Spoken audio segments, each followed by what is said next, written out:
The man suddenly realized that the three friends his uncle invited didn't seem quite right. He saw one of them pretend to go to the restroom, only to sneak into the kitchen and take down the bodyguard and the maid, who were completely caught off guard.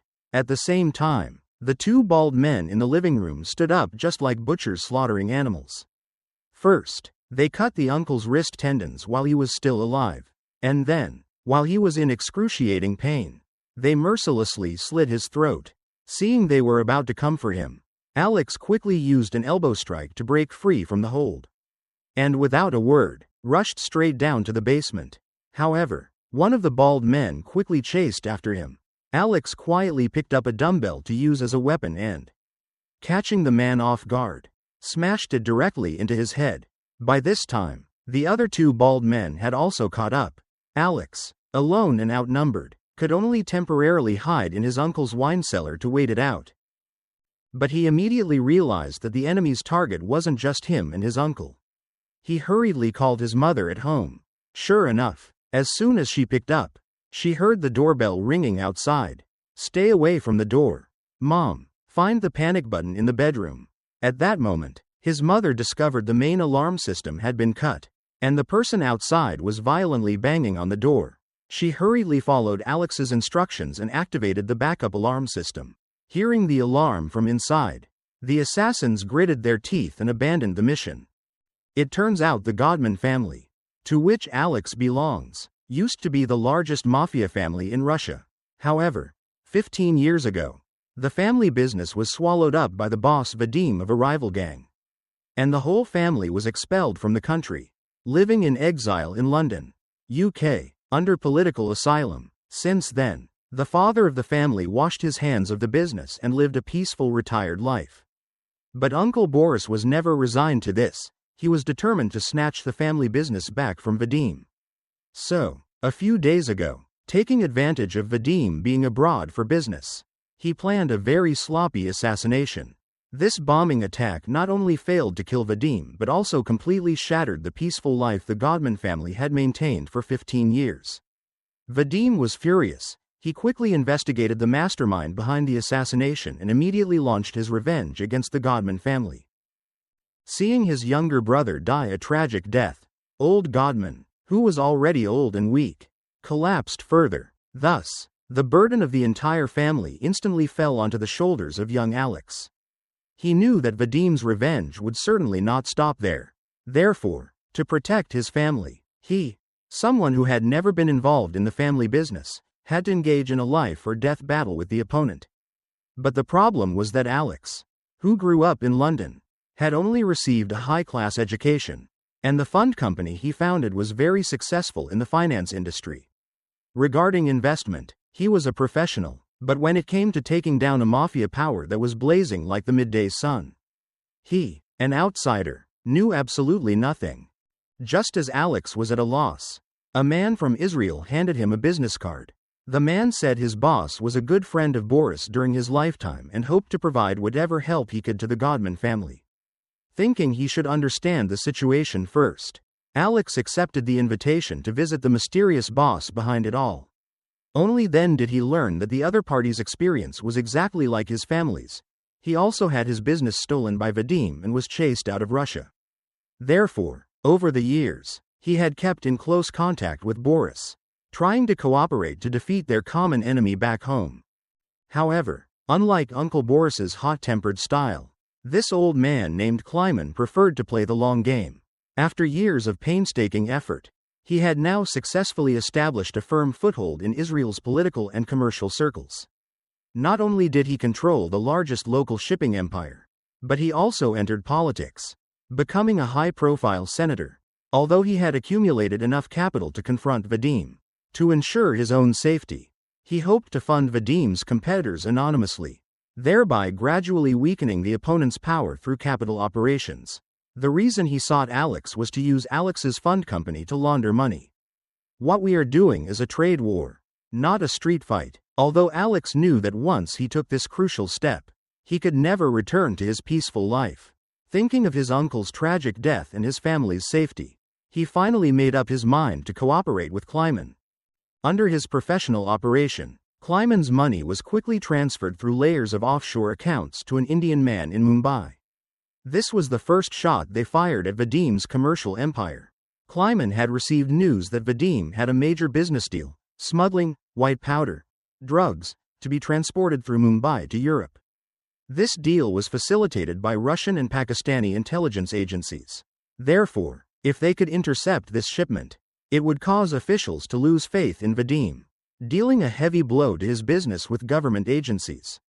To find out the specific transport date and ship name for this shipment, the Indian man quickly took Kleiman's funding and appeared at Mumbai's largest port. He waved to invite a customs officer into his car for a talk, then successfully used hard cash to implement surveillance on Vadim's business partner. Next, following the trail, they found the office address of a fat shipping boss. After bribing a security guard working for him, the Indian man led a group of subordinates to barge into the fat boss's company right after they got off work. The purpose of this trip was to pack up and take away all documents and computer data found in the fat boss's office. But just as they were buried in rummaging, an unlucky accountant who was working overtime walked in. Seeing so many strangers in the office, he immediately looked terrified. "If you dare make a sound, I'll kill you immediately." The Indian man then picked the guy up like a chick, brought him to the fat boss's computer, and bluntly asked if he knew which ship his boss was using to transport the white powder. "Big brother, I don't know. I'm only in charge of the legitimate business. Show me the files you can open." With the accountant's help, they successfully copied all the portable data. However, unexpectedly, after careful investigation back home, they found that in this pile of dense documents, there was absolutely no clue about the drug transport. Clearly, they had underestimated the fat boss's information security. This unfavorable news quickly reached Alex.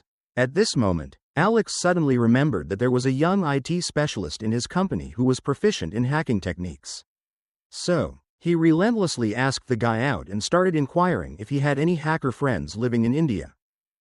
Early the next morning, an Indian information engineer heard a knock on the door.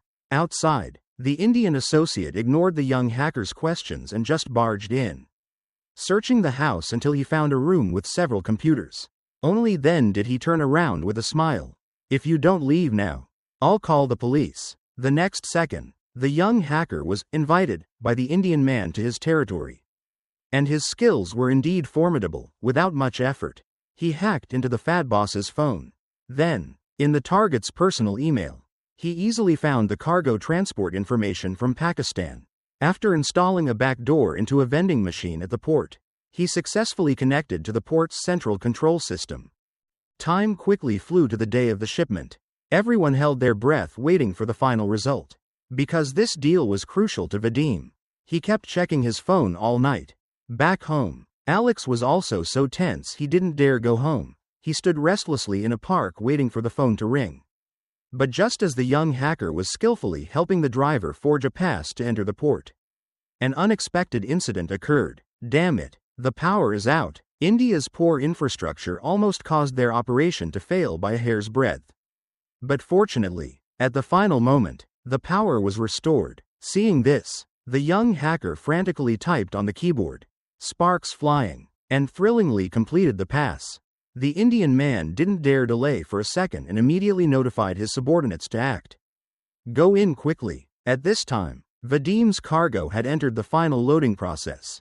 The subordinate driver drove the heavy truck, stepping on the gas until it smoked, and finally, right before the cargo was loaded onto the ship, successfully blocked it. Just like that, they successfully stole a crucially important shipment of Vadim's. The Indian government was furious upon hearing the news and immediately cancelled their deep cooperation with Vadim. But before Kleiman and Alex, who had just won their first victory, could celebrate, a partner on another trade route played a dirty trick on them. A man carefully peeked out of his office, then quickly executed an investment operation of 5 million euros. But strangely, this money wasn't used to buy any financial products. In the blink of an eye, it was transferred to a mafia boss in Prague.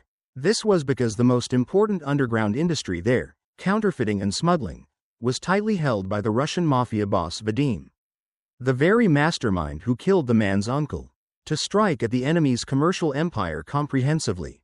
The man and his partner decided to support a local competitor to fight him.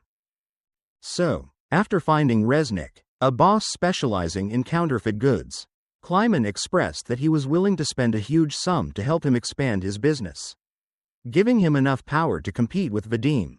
They thought the other party would happily accept without hesitation. But unexpectedly, after admitting his hatred for Russians, the boss suddenly hiked the price, demanding a large deposit up front. Give me 5 million euros to prove your strength first. Then we'll talk. Fortunately, this amount was nothing to the powerful Kleiman. He immediately notified Alex to complete the transfer. But what he didn't expect was that after receiving the money, Resnick stopped answering his phone and played the disappearing act. He is testing to see if our backer is a gambler or not. For Kleiman, who had been a shrewd businessman all his life, this was a great insult.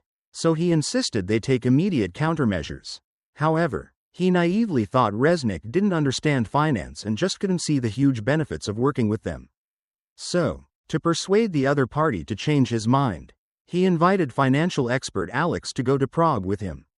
But when they traveled a long way and met Resnick's right-hand man, Benis, Kleiman's beautiful illusion was mercilessly shattered. I'm afraid Resnick is busy right now. He apologizes. Resnick wouldn't even show his face to hear their business plan and directly sent his right-hand man to dismiss the two. With no other choice, Alex had to conduct a business presentation for Benis alone. Although their plan was excellent, convincing Benis that working with them would yield greater profits. During dinner, he frankly told the truth. It turned out his boss was not only brainless but also a coward who didn't dare openly confront Vadim. So, no matter how much effort Alex put in, it would ultimately be in vain. Because his stupid boss's original plan was just to scam 5 million in pocket change from them. If he's so stupid, why do you still work for him? Does working for a boss need a reason? Sure enough, before they could finish speaking, the sound of an argument came from the boss's table nearby. Resnick's rudeness angered the usually refined Kleiman. He immediately packed his bags, preparing to head home. But just as they were about to board the plane, Alex turned to look at Benis, the right-hand man, seeing them off, and a new idea suddenly struck him. The next second, he walked with steady steps straight toward him. Seeing this, Benis seemed to guess something and hurried forward a few steps to speak privately. We don't have much time. I'll say it clearly. We are very willing to do business with you. With Alex's hint, Benis, who was already ambitious, began to make his move. After sending the two guests off, he immediately acted with impatience. Resnick, who was home alone, opened the door only to be punched twice by subordinates and knocked to the ground. Then, ignoring his struggles and screams, the subordinates dragged him to the balcony. 3 people combined their strength to throw him off. In one short night, Benis completed the change of gang leadership, and the cooperation between him and Alex began. Relying on the continuous flow of bribe money funded by Kleiman, he quickly reached a strategic partnership with old colleagues in the police force. Then, under his instigation, Vadim's smuggled goods were occasionally caught red-handed by the police. The local partners didn't notice anything wrong, simply thinking the police had increased surveillance. It wasn't until 3 months later that Vadim, all the way in Moscow, discovered the anomaly from the reports. Clearly, his competitor was dead, so why was his business suffering heavy losses? The police report showed no signs of a break-in or a fight. Although his subordinates said Resnick's death was purely an accident, the sharp Vadim vaguely felt something was wrong. So, under the pretense of taking his daughter on a trip abroad, he personally flew to Prague to conduct a field survey. As a result, on the very first day he arrived, he witnessed 2 street vendors selling fake bags being arrested by the police. After seeking out his partner in Prague to ask for details, it turned out those 2 street vendors were subordinates of the rival. This made him suspect even more that a competitor was playing tricks behind his back, first eliminating Resnick in the same industry, then turning to deal with him. To verify his speculation, Vadim personally went to Resnick's apartment to look for clues. And sure enough, as a man with a military background, he had some tricks up his sleeve. He quickly discovered signs of a struggle in the room and found a piece of a fingernail that Resnick had dropped during the fierce struggle near the balcony exit. Find out who is in charge of investigating this case. Although his partner wasn't very bright, his efficiency was extremely high. The next day, he grabbed the police officer in charge of the case, and he also found out that the person blocking their smuggled goods was this same officer. Vadim was furious upon hearing this. He rushed up and kicked him hard. Then, pressing on the officer's wound, he began forcing him to reveal the mastermind opposing him. "I don't need you to say much. Just a name." But unexpectedly, this policeman's mouth was quite tough. He gritted his teeth and refused to say a word. So, Vadim silently picked up a piece of steel pipe from the ground and turned back to face him. However, do you think Vadim would spare him if he obediently gave up the name? Of course, that was impossible. On the other side, Benes heard the news that his good friend had been killed and immediately broke into a cold sweat. He knew that the Prague Mafia would absolutely not dare to touch a police officer. They must have alerted the terrifying boss behind the scenes. To ensure the safety of himself and his family, he immediately bought a large number of disposable SIM cards and anti-wiretapping software to prevent Vadim from tracing his whereabouts. But he didn't know that the protective umbrella behind Vadim was Ilya, a high-ranking official in the intelligence agency. The man was not only Vadim's old comrade in the army but also his life-and-death friend for decades. Through Ilya's powerful information-gathering network, Vadim quickly grasped all the information about Benes and his family. That night, a young girl in Prague was preparing to enter a nightclub to have fun. Unexpectedly, the bouncer at the door insisted on searching her. The bouncer not only took the girl's phone but also found a packet of banned substances on her. Just as the female bouncer was arguing with her, the male bouncer next to them secretly planted a listening device in her phone. After locking her in a dark room all night, a police officer pretending to be kind walked in. "Why didn't you say your dad used to be a cop? Call him." The scared girl immediately called her dad. She was Benes's only daughter. On the other end, as soon as Benes picked up the phone, Ilya used the intelligence agency's professional technology to perform a comprehensive decryption of his phone.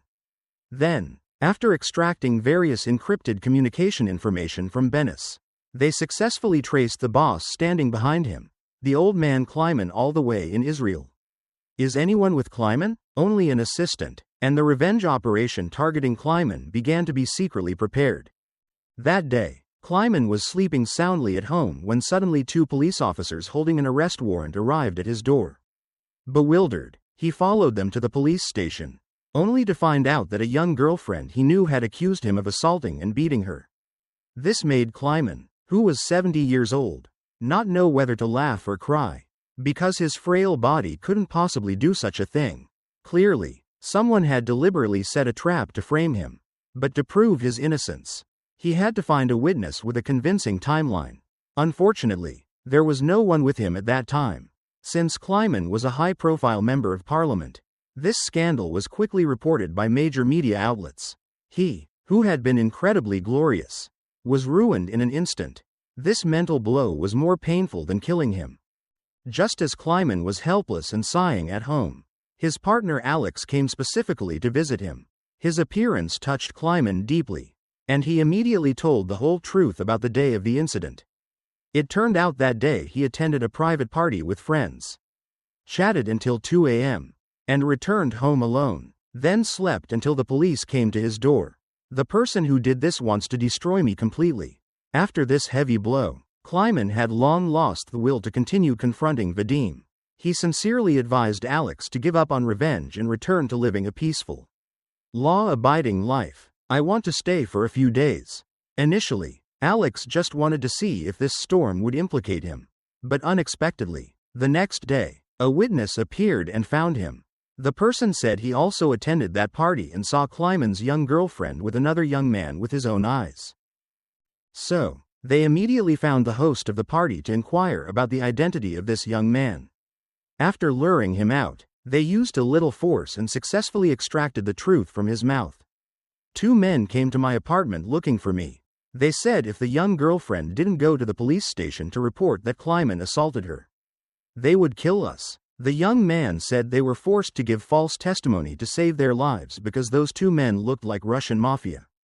Alex immediately promised to protect them fully, then persuaded him to come forward to help Kleiman clear his name. The next day, He brought this good news to Kleiman. But before Kleiman could unburden himself and say thank you, Alex suddenly presented a contract. It turned out that his trip wasn't just to comfort his partner but to take advantage of the situation. A few days ago, Alex received a mysterious phone call. The caller immediately stated the exact secret account he used to launder money for Kleiman and knew clearly about their confrontation with Vadim. This made Alex tremble because his original purpose for working with Kleiman was to protect his family. But if their actions were exposed, it would certainly bring greater danger to his family. Unexpectedly, what he feared most came true. Soon, the news of Kleiman's arrest by the police got out. Alex knew that if the police started investigating Kleiman's financial situation, the secret of him laundering money for Kleiman could no longer be hidden.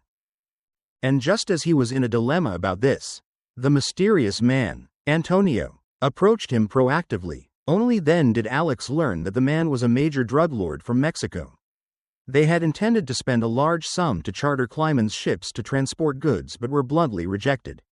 That's why they went around to find Alex, hoping he could help facilitate this transaction.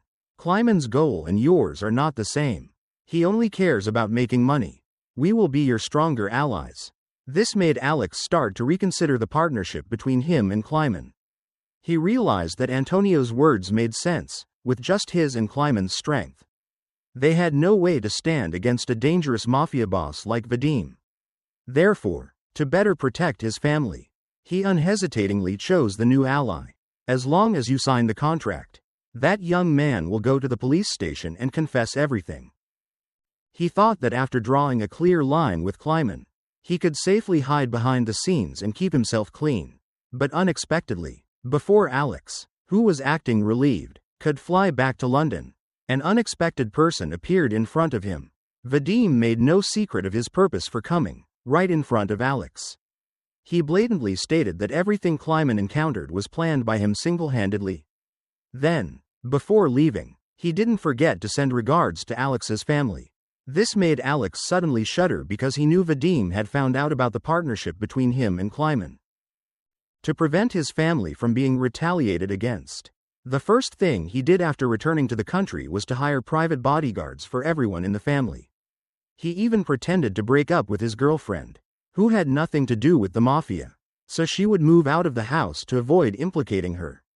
But he never expected that Vadim had already sent a professional surveillance team to London to monitor him and his family 24/7.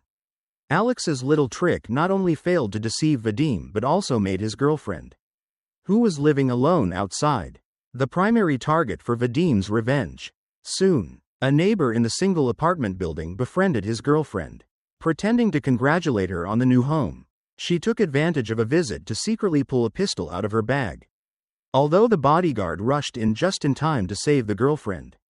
This attack put an end to the relationship between Alex and his girlfriend because their unborn child died prematurely. The exposure of this incident completely alarmed the whole family. His father only then realized that Alex had been hiding the fact that he was secretly dealing with Vadim. He immediately flew into a rage, not only dissatisfied with his son's reckless behavior but also worried about his personal safety. However, after calming down, his father still provided support and help to Alex. He introduced his contacts at the embassy to his son, hoping he would use official channels to reconcile with Vadim. But unexpectedly, Alex learned an important piece of information from his contact. The trouble he causes is more than the benefits he brings. We don't want to make enemies with the British. He realized that there were rumors about Vadim within the official circles. So the protective umbrella behind him was no longer an ironclad block. So, after painful deliberation, Alex made a bold decision. He quickly sought out his new friend Antonio, declaring he wanted to open a new market for their business. Then, after meeting the big drug lord behind Antonio, Alex took the initiative to lead, stating that he could represent them in Moscow to negotiate with high-ranking government officials, thereby helping them replace Vadim to become the new official partner. Hearing that someone could help expand the business, the boss naturally couldn't ask for more, so Alex immediately asked his father's friend for help to get an opportunity to meet high-ranking government officials. Next, he immediately packed his bags and set off alone for Moscow. But he never dreamed that the news of him preparing to enter the tiger's den alone would quickly reach his father. To protect his son from harm, old Godman decided to strike first and kill Vadim. That night, two young girls were chatting on the streets of Moscow when suddenly a thug stepped up to hit on them. Seeing this, the father of one girl wanted to step up to drive him away, and the girl's father was none other than Vadim. But out of nowhere, some amateur assassins appeared, fired a few shots wildly, and then drove away. Initially, Vadim didn't regard this kind of small fry at all, but when he angrily turned his head, he discovered his daughter had been hit by multiple bullets. Not long after, his only beloved daughter took her last breath forever in Vadim's arms. At this moment, his hatred for the Godman family reached its peak. Meanwhile, Alex had arrived in Moscow. However, as soon as he took out his passport, he was inexplicably detained by customs. Then, they confiscated his phone and, without a word, escorted him into a police car. After being detained in a dark room all night, Ilya, the high-ranking official of the intelligence agency, walked in. He stared at Alex with a face full of murderous intent for a long time. Then, without a word, began to accuse him. She was only 21. She had nothing to do with this feud. Alex immediately guessed what had happened, although he immediately expressed that this had nothing to do with him. Ilya, who firmly believed he was the murderer, didn't believe it at all. As Vadim's close friend and his daughter's godfather, he was determined to make Alex pay with blood. That night, Alex was suddenly led out of the dark room by the police. They processed his release and stated they would take him to the airport. But unexpectedly, the car not only drove into increasingly desolate areas but finally turned into an alley and stopped. Alex immediately sensed something was wrong. So, he pretended to have a craving for a cigarette, borrowing one from the police officer, and tried to use it as an excuse to get out of the car.